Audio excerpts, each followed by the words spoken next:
ሰላም ሰላም። ይሄን ዕቃ ትላንትና ከሌሎች ዕቃ ጋር ገዝቻችሁ ነበር። መመለስ ፈልገሽ ነው?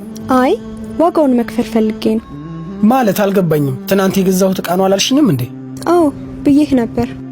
አልገባኝም ለማለት የፈለግሽው እስኪ አስረጅኝ። አይ ትላንት ከገዛኋቸው ዕቃዎች መሃል የዚህን ዕቃ ዋጋ አልከፈልኩም ነበር። አሁን ሂሳቡን ለመክፈል ነው የመጣሁት። እንዴት ተለይቶ የዚህ ላይ ይከፈል ቻለ? እኔ እንጃ። ቤት ገብቼ ዕቃዎቹን ዝርዝር ሳይ የዚህን ዋጋ እንዳልከፈልኩኝ ነው ያየሁት እና ስራው ላይ ጫና እንዳይፈጠርበት ብዬ ነው አሁን ልከፍል የመጣሁት። እንዴት በዚህ በከፋ ጊዜ ሂሳብ ሰርተሽ ተጨንቀሽ ይሄንን የሚከብድ ዕቃ ይዘሽ ልትመጪ ቻልሽ? ያው አንተም ስራህን እንዳታጣ እኔም ባልከፈልኩበት ዕቃ ላይ ላለመገልገል ነው ይዤው የመጣሁት። የእውነት በጣም ነው የማመሰግነው።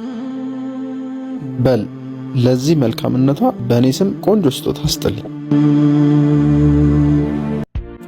ግን ምንድን ነው? ወርቅ ነው። መቼስ ታውቃለህ ሳላ፣ ካንተ ውጪ ማምነው ጓደኛ የለኝም። ያው እንደምታውቀው አሁን ባለው ሁኔታ ግዴታ ከሀገር መውጣት አለብኝ። አዎ ይገባኛል። ያው ወቅቱ ያመጣው ነገር ነው። ይሄ አንተ ጋር ይሁን። አደራህን ጠብቃለሁ። ግን ምንድን ነው? ወርቅ ነው።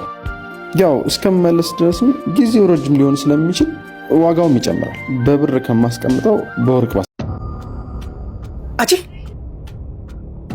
ምንድን ነው? እባክህን ልጆቼን ማበላቸው ነገር የለኝም። በዚህ ነው ዳቦ ይዤላቸው የምገባው። ታዲያ የኔ ቤት የድሃ መሰብሰቢያ ነው እንዴ? እዚህ ከዚህ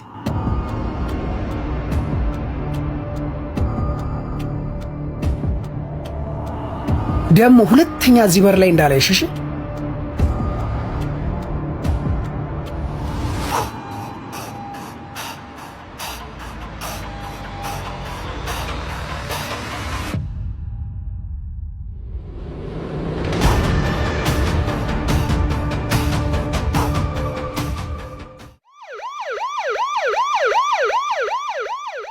እንግዲህ ያው ሳላ እንዳየኸው አንተ በእግርህ ቆመህ እንድትሄድ የምንችለውን ሁሉ ስንጥር ነበር እስከዛሬ። እኔ ምን እንደሆነ አልገባኝም። ይሄንን ሁሉ ምርመራ